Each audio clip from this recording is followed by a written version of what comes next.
Hello YouTube, Robert from Texas here. And the book I am with today is Secrets of the Millionaire Mind. Yeah, it's a secret. And it's funny because I kind of didn't know about this book. I went to the used bookstore, which is the place I buy most of my books actually. And I thought it was kind of a joke. I was like, secrets, yeah, it's a millionaire mind. It's kind of, but whatever. It was small, quick little read. And I thought, okay, I'll check it out. And again, another really good read. I really enjoyed this book. A lot of fun. I came to find out that this book was actually very, very popular among some people who I've read in Facebook groups. They know this guy. They've read this book and they talk about it as they should. It's a really, really good book. It was written in 2005, so maybe that's why it's not as popular as, say, Think and Grow Rich or Power of Positive Thinking. Those are way older books. So 2005, T. Harv Ekers, Secrets of the Millionaire Mind. And it's a really, really good book. I really enjoyed this book. It was a lot of fun. And it's set up into like two parts. Part one of the book is talking about your blueprint. What is it that you have, like what's your blueprint of what your thoughts and ideas are about money. What was it like when you were a kid and your parents talked to you about money? Was it like a bad thing? Was like having money and having riches, was that a bad thing? And is that ingrained in your brain? And that's why you have this weird association with money, and why maybe you're not rich because being rich was a nasty thing and you looked down on poor people or something? Is that what happened in your blueprint, in your mind? So the first third of the book is talking about those kind of things, where what's our association with money and what it is that we have, our thought process around all those kinds of things. And it also it talks about having a declarations, actually throughout the whole entire book, even part two of the book, where it's things that he wants you to do as far as having a different attitude towards money or riches or anything like that. For example, well, let me talk about part two. Part two is more of, I even wrote it down here, so hold on you guys. It's part two is the 17 ways that rich people think and act differently from poor and middle class people. So he's got these principles throughout the whole entire book, and he's got wealth files, like 17 wealth files. And they're really cool. Again, it's the same kind of thing where you can just take that wealth file, put it up on your wall, and have it some sort of like an inspirational quote for you to carry on throughout the days for whatever it is that your journey is. And again, it applies not just for riches. This is something that you can apply to any sort of endeavor that you have in your life. For example, the wealth file number one is, rich people believe I create my life, and poor people believe life happens to me. And wealth principle in relation to that would be, when you are complaining, you become a living, breathing crap magnet. And these principles are embraced throughout the entire book. All kinds of tips and tricks that you want to follow. And it sets you up in a proper mindset again. And what is it that you have? What are your fears about money? What is it your thought process about? It makes you want to think. And it's really, really cool. Let me go over some declarations. And he mentions in the book about declarations being different than affirmations. I know that some people think about affirmations being some kind of hokey and quirky and kind of silly. I think the affirmations can't hurt. But he doesn't call these affirmations. These are declarations because these are things that you want to take action on.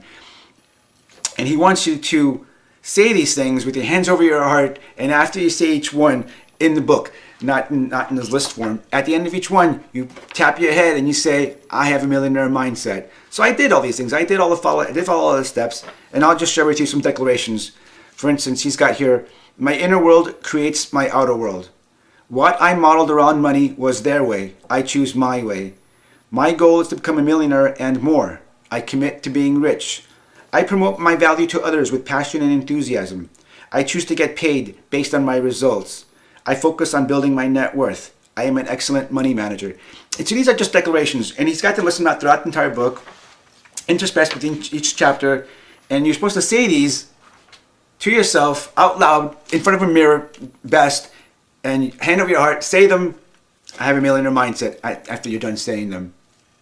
So that's not necessarily that's the secret to doing things, but these are just some things that you want to implement in your life to help you to change your blueprint of the relationship that you have with money and what your thoughts are about riches and stuff. We think sometimes about people who have rich and have money as they probably stole it, or they're bad people, or they're very snobby. And really, that's just something that came into our minds when we were kids. What is it about your life that you're not getting what you want because maybe someone told you that money doesn't grow on trees, and money does not grow on trees, y'all. But you guys should talk to my mom. You should see some of the stories she comes across. In a sense, money does grow on trees for her. She creates this kind of reality where she's always going to have money, and it's interesting. But that's an aside. Sorry for that. And let me go over the wealth files again. Wealth file number 2: rich people play the game of money to win. Poor people play the game of money not to lose. And this, again, these apply also. I've heard this kind of a quote in relation to sports. When these high-level athletes, they play to win. They don't play to lose. Wealth file number 3: rich people are committed to being rich. Poor people want to be rich. And again, it's just a thought process. Rich people are committed. They have a strong desire to do what they have to do to gain their riches. They want to attain a level of comfort in their lives that requires riches. And that's not a bad thing, I don't think. We could probably talk about it in another video. I'll find another book in relation to what money is to people. And poor people want to be rich. They just kind of like, yeah, one day I'll do this, one day I'll do that, instead of actually really committing themselves to do things. Some other wealth files that I'll share with you guys is: rich people think big, poor people think small. Rich people focus on opportunities, poor people focus on obstacles. Rich people are bigger than their problems, poor people are smaller than their problems. And there's more. There's more to this, you guys. I don't want to go through them all. I encourage you to check out this book, Secrets of the Millionaire Mind. Really good book. People who are entrepreneurial, people who are into gaining riches, they know about this book, and a lot of fun.